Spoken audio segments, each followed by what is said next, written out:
music shook stadiums. The energy made history. But the real stories? They were captured when the live cameras stopped rolling. And today, I've uncovered 26 rare, forgotten photos that show what really went down behind the scenes. Let's dive in.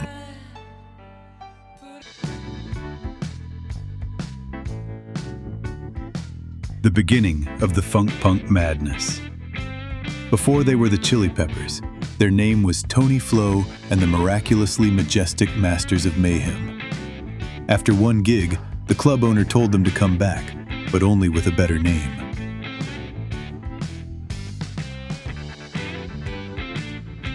Southern rock royalty.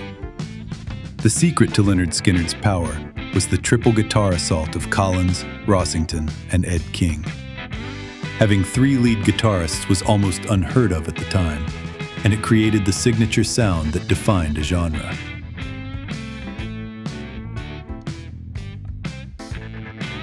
Genesis as a trio, around 1978. With both Peter Gabriel and Steve Hackett gone, the band was at a crossroads.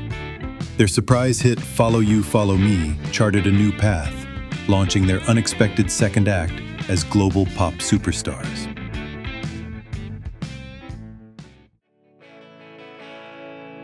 The band that made Janis Joplin a star.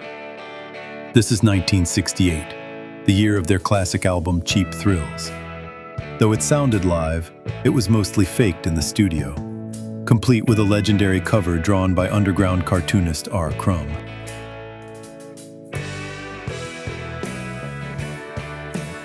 Two generations of rock royalty.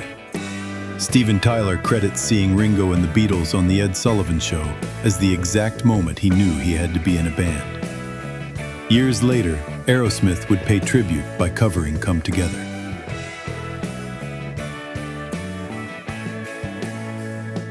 Dave and Eddie in 1980. The ultimate rock and roll partnership. One was the flamboyant ringmaster, the other was the revolutionary guitar god. Their explosive chemistry made Van Halen the biggest and most exciting hard rock band on the planet.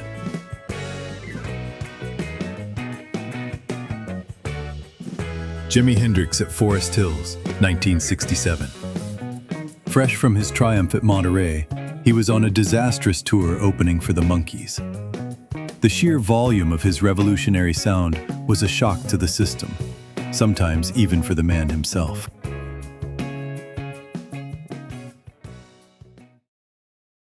Boston, 1979. This was the Clash invading America. Their US label had refused to release their debut album for 2 years, calling it too raw. By the time of this tour, it had become the biggest-selling import album of all time.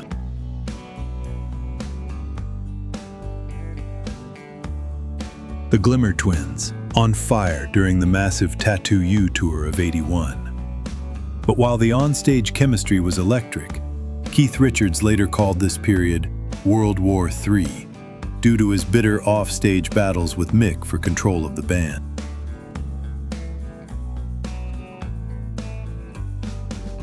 Angus Young, a human lightning bolt, during AC/DC's first UK tour. His famous schoolboy uniform was his sister's idea. He'd already tried a gorilla suit and a Spider-Man costume before finding the signature look that made him unforgettable.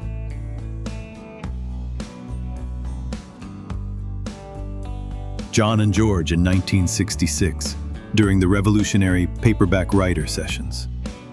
This was the bridge to Revolver, the moment they started using the studio as an instrument, leaving the world of pop music far, far behind them.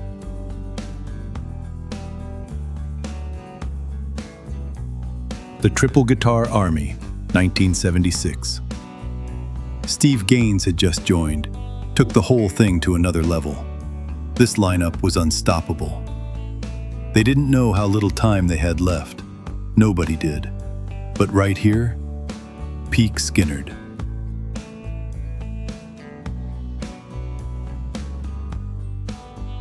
"17 years old, 8 months of fame.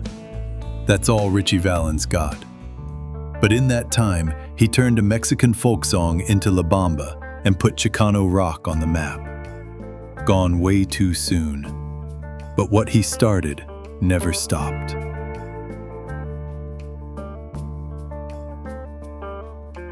Stevie Ray and Double Trouble, years before the fame. While his guitar got the headlines, Stevie's secret weapon was his voice. He modeled his raw, powerful singing directly on the great bluesman Bobby Blue Bland, making him a true double threat.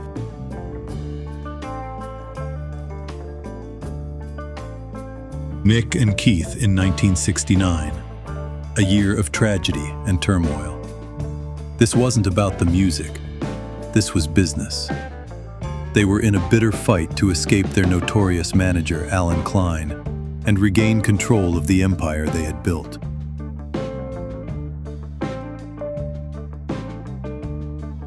Geddy Lee, 2112 tour. That Rickenbacker bass, that voice. Love it or hate it, you couldn't ignore it. The label wanted hits. Rush gave them a sidelong sci-fi epic instead.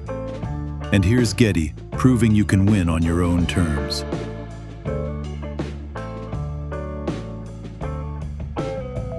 We salute you. The cannons on the For Those About to Rock tour were the real deal.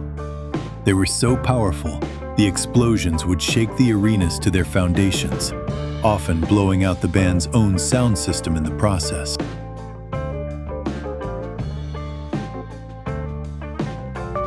The final, defining moment of Woodstock. But when Jimi Hendrix took the stage, it was actually Monday morning. Due to endless delays, he played his legendary set to a fraction of the original crowd who stayed to witness history.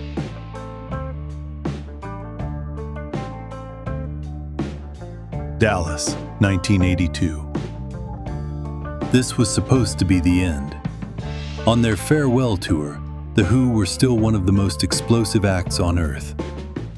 The tour was also one of the first to have a massive corporate sponsor, a sign of the changing times.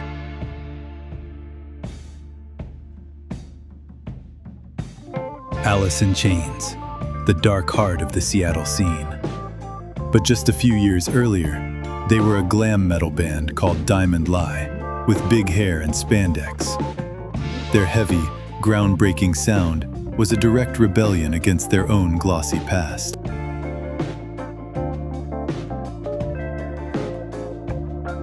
Punk rock's most infamous couple. This is Sid Vicious and Nancy Spungen during their final days at the Chelsea Hotel in New York. Their relationship became one of punk's darkest stories, a cautionary tale that would haunt the movement forever.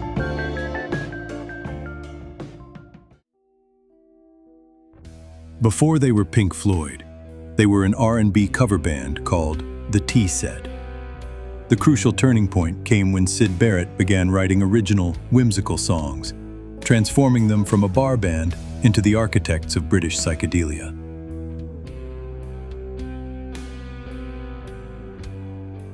A very early ELO.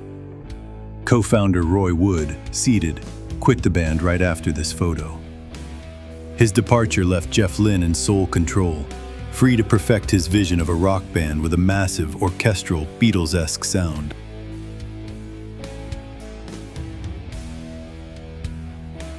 The Glimmer Twins, 1975. Ronnie Wood's first tour. Giant stage, giant show, giant everything. After a few shaky years, this tour proved the Stones were back, not just surviving, but ruling. Stadium rock didn't get bigger than this.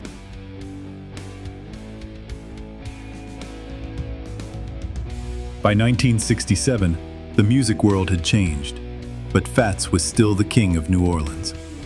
Unlike his peers, he famously hated touring and rarely left his beloved hometown, proving you could conquer the world right from your own neighborhood.